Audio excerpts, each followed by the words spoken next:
भारत की गलियों में छुपी कुछ ऐसी सच्चाई इतनी डरावनी होती है कि उन पर यकीन करना मुश्किल हो जाता है। यह कहानी है एक ऐसे अपराध की जिसने हर किसी को झकझोर के रख दिया। आप देख रहे हैं डार्क ट्रूथ इंडिया, जहां सामने आते हैं सच के सबसे अंधेरे चेहरे। शाम के 5:12 एक पिता के फोन पर एक मैसेज आता है, बहुत ही साधारण सा। लिखा था, पापा मैं बस निकल रही हूं, 20 मिनट में घर पहुंच जाऊंगी।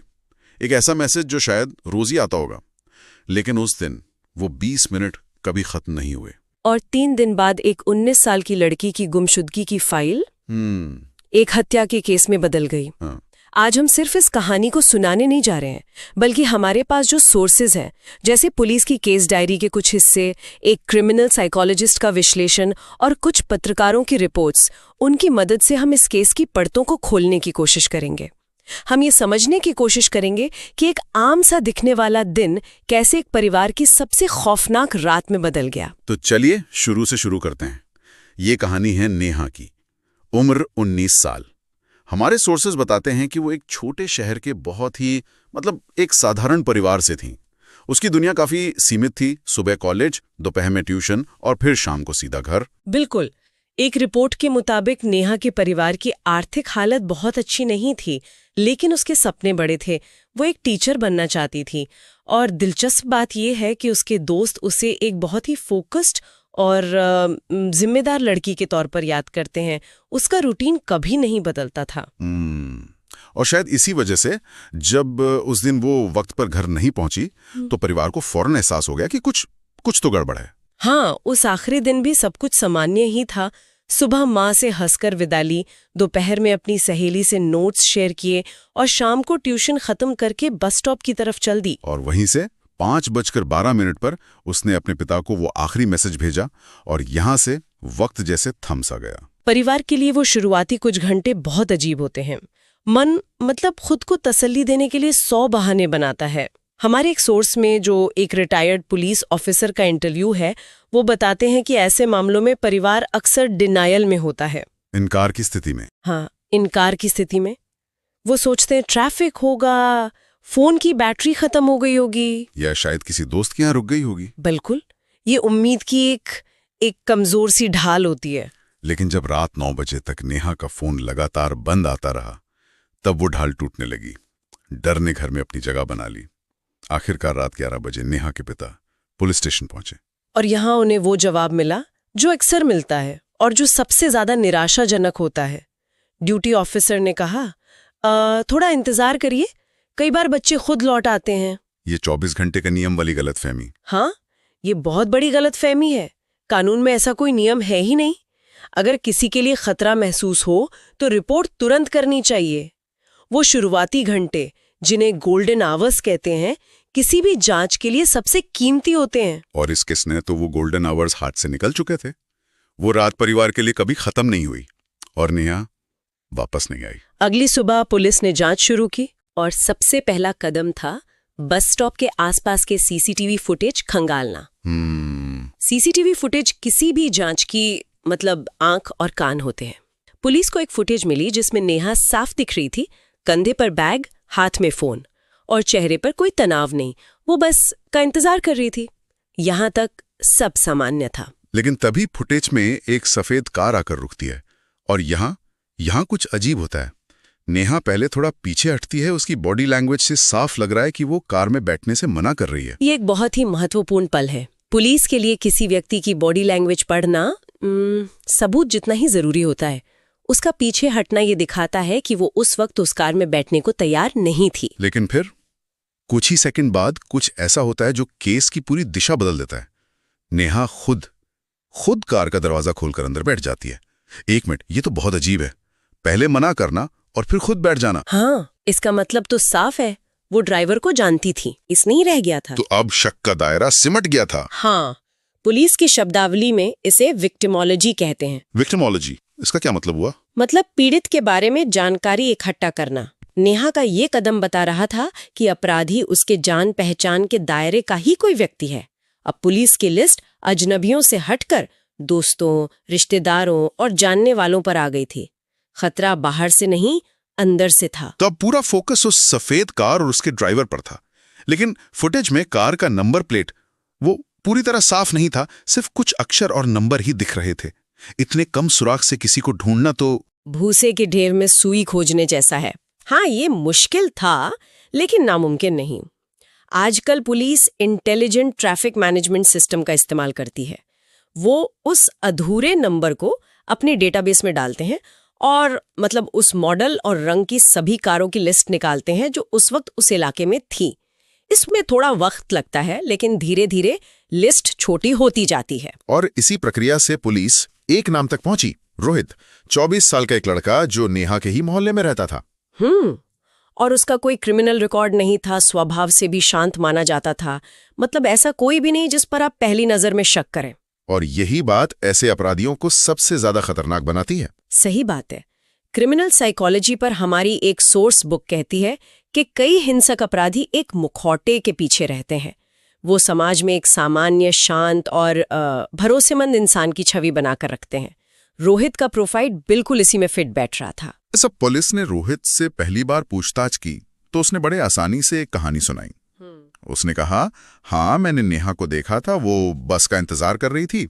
मैंने उसे लिफ्ट दी और घर के पास वाली गली में छोड़ दिया। सुनने में तो कहानी बिल्कुल सीधी लगती है। सुनने में सीधी है, लेकिन इसमें एक बहुत बड़ा झोल है। एक रिटायर्ड इन्वेस्टिगेटर के लेख के अनुसार पुलिस ऐसे बयानों में हमेशा लॉजिकल एंड पॉइंट ढूंढती है। रोहित की कहानी का लॉजिकल एंड पॉइंट था नेहा घर पहुंच गई।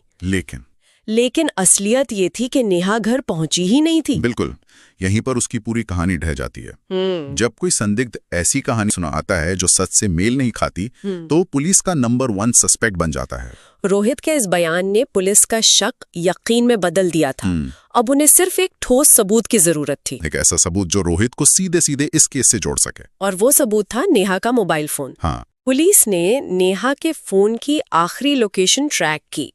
यहाँ पर सेल टावर ट्रायंगुलेशन टेक्निक का इस्तेमाल किया जाता है।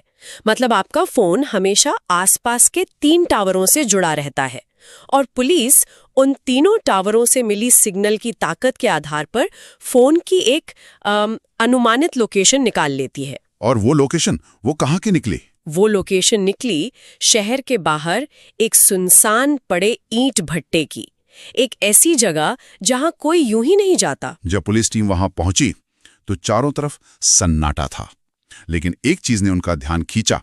एक जगह पर मिट्टी ताजा खुदी हुई लग रही थी। ये एक बहुत ही तनावपूर्ण क्षण होता है।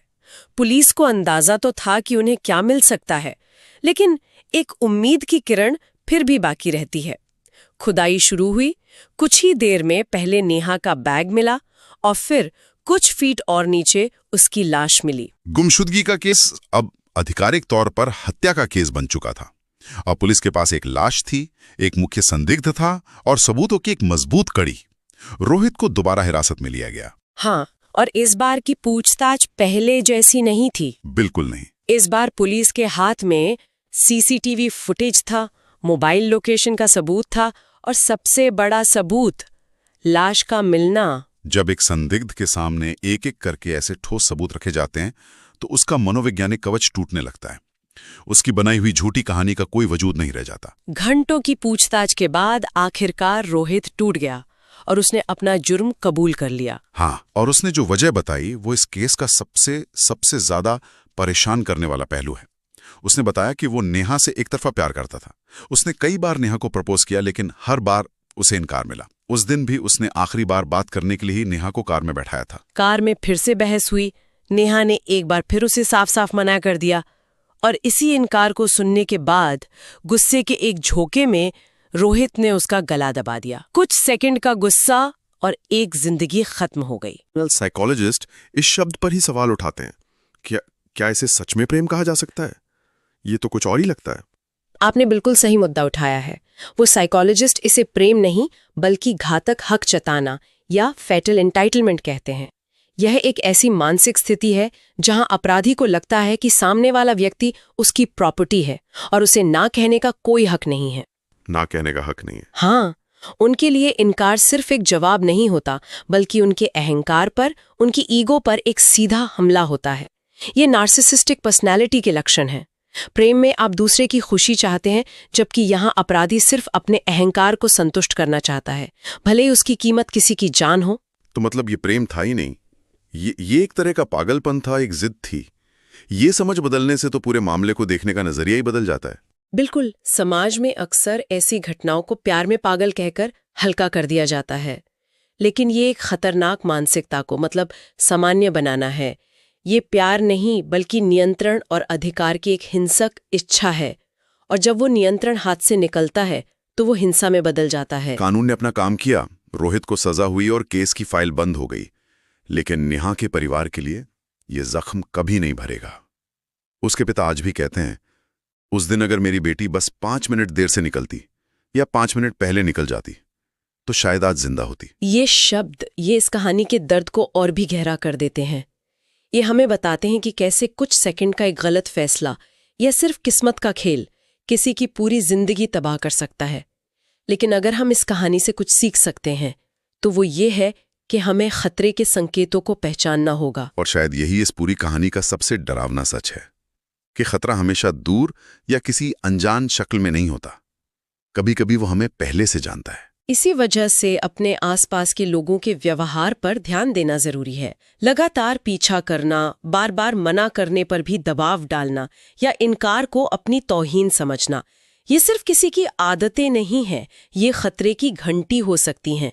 हमारे सोर्सेज यही बताते हैं कि ऐसी दुखद घटनाओं को होने से पहले रोका जा सकता है अगर इन रेड फ्लैग्स को वक्त पर पहचान लिया जाए। ये एक बहुत जरूरी बात है। इस केस ने सिर्फ एक परिवार को नहीं बल्कि पूरे समाज को एक सवाल दिया है। एक सवाल ये कि हम ना का सम्मान करना कब सीखेंगे। और इसी सवाल के साथ हम आज की इस चर्चा को यहीं रोकते हैं। सोचने वाली बात यह है कि रोहित जैसे लोग हमारे और आपके बीच में ही रहते हैं, एक सामान्य जीवन जीते हुए। सवाल ये नहीं है कि हम उन्हें कैसे पहचानें, बल्कि ये है कि एक समाज के तौर पर हम उस मानसिकता को कैसे बदलें जो ना को एक हमले के तौर पर देखती है। जी हाँ, कहानी यहीं खत्म नहीं हुई, अगली कहानी और भी डरावनी हो सकती है। तो आपसे रिक्वेस्ट है कि आप लोग अगर इस चैनल पर नए, चैनल को सब्सक्राइब कर लीजिए।